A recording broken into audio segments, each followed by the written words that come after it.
Ce samedi 22 avril, Éric Dussart et Jade ont reçu Michel Denisot dans leur émission On refait la télé sur RTL.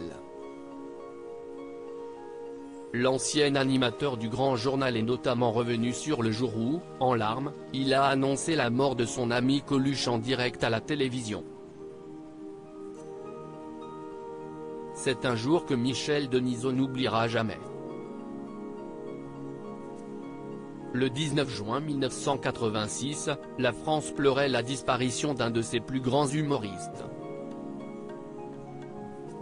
Coluche, de son vrai nom Michel Collaucci, a trouvé la mort dans un terrible accident de voiture alors qu'il était à bord de sa moto sur la départementale 3 entre Valbonne et Châteauneuf-Grasse, dans les Alpes-Maritimes.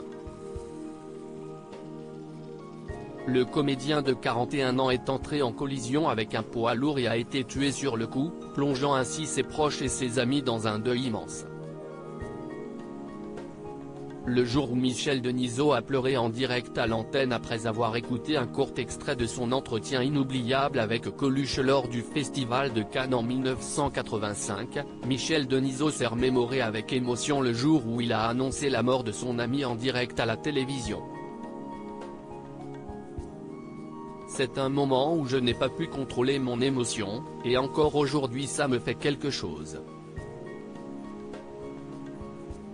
C'est la seule fois où j'ai pleuré à l'antenne, a confié l'ancien animateur du Grand Journal. C'est quelqu'un avec qui on n'avait pas le même mode de vie. Mais il y avait un attachement sincère et assez fort, a poursuivi le journaliste sur son amitié avec celui qui avait une liberté de parole qui ne serait pas acceptée aujourd'hui sur tous les sujets.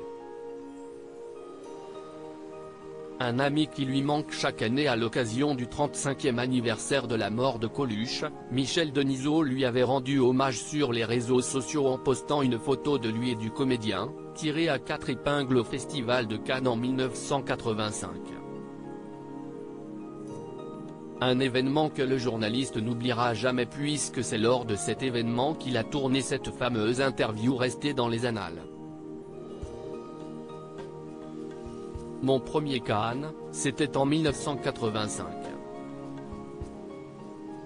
Je faisais la première émission de Canal en direct de Cannes depuis la terrasse du Martinez. Cela s'appelait Zénith, c'était une petite émission d'une quarantaine de minutes, avait-il expliqué au quotidien 20 minutes. Coluche était dans le secteur et venait tous les soirs sur le plateau. On a même fait tous les deux une interview au fond d'une piscine. On était en smoking, on a enfilé des casques de scaphandre avec des micros incorporés et on a plongé. Comme dans le Grand Bleu. Article écrit en collaboration avec 6 médias à lire aussi. C'est allé jusque-là, Michel Denisot révèle ce rituel surprenant qu'il avait au Grand Journal et qu'il a gardé.